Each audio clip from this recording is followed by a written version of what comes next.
प्यारे विद्यार्थियों, इस वीडियो में हम धनुषभंग के 6वें पद्यांश की व्याख्या करेंगे।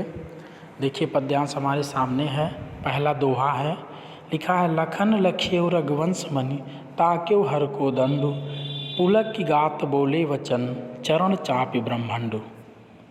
चौपाई देखेंगे, दिस कुंजरव कमठ यही कोला धरहु धरन धर धीर न डोला राम चाहे शंकर धन तोरा हो सजग सुनि आयुष मोरा चाप समीप राम जब आए नर नारिन सुकृत सुर सुकृत मनाए सब कर संसव अरु अज्ञानु मंद महीपन कर अभिमानु भृगपति केरी गर्भ गरुआई सुर मुनिवरन केरी कदराई सिय कर सोच जनक पछितावा रानी कर दारुण दुख दावा शंभु चाप बड़ बोहित पाई चढ़े जाई सब संग बनाई राम बाहुबल सिंधु अपारा चाहत पारु नहीं को कढ़ारू।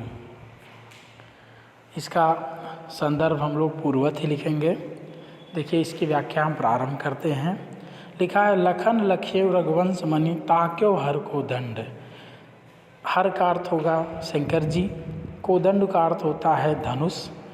तो पहले लाइन का व्याख्या आप लिखेंगे कि तुलसीदास जी कहते हैं कि लक्ष्मण जी ने देखा कि श्री रामचंद्र जी धनुष की तरफ क्रोधमयी दृष्टि से देखते हैं।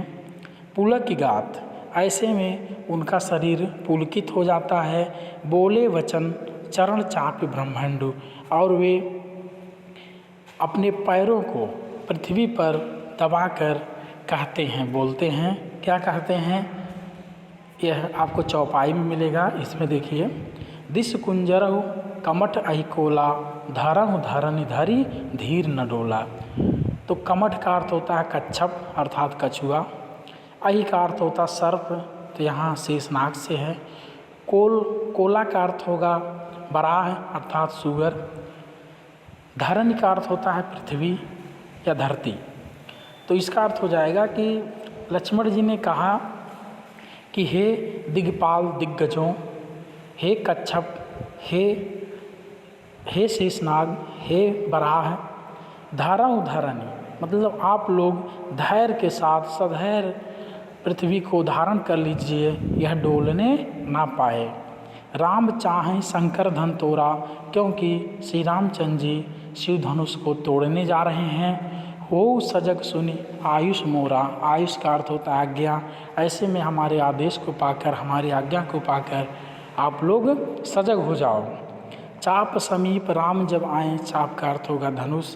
जब श्री रामचंद्र जी शिव धनुष को तोड़ने के लिए धनुष के समीप आए, नर नारी सुकृत मनाएं, उपस्थित सभी नर नारी अपने पुण्य कर्मों को, अपने सुकर्मों को स्मरण करने लगें, ध्यान करने लगें।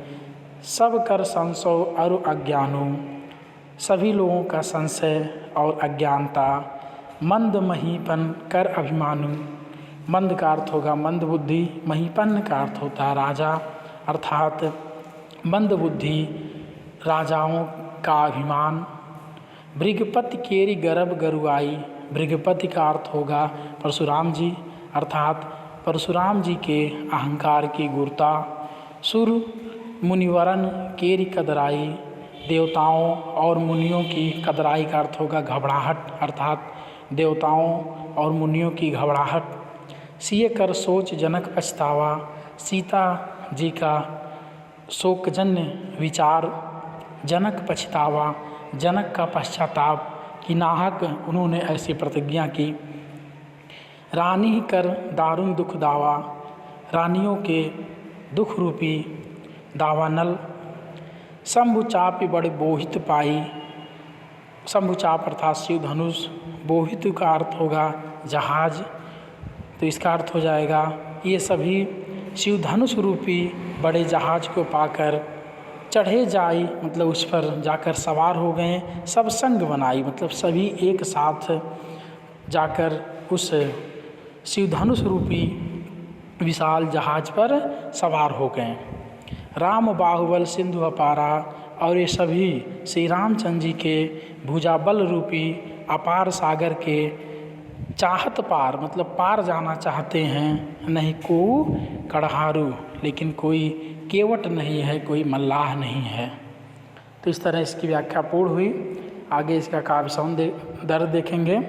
देखिए काव्य सौंदर्य पहला है, इस अंश में लक्ष्मण के गौरव को प्रकट किया गया है। भाषा शुद्ध साहित्यिक अवधी भाषा है। छंद चौपाई तथा दोहा छंद।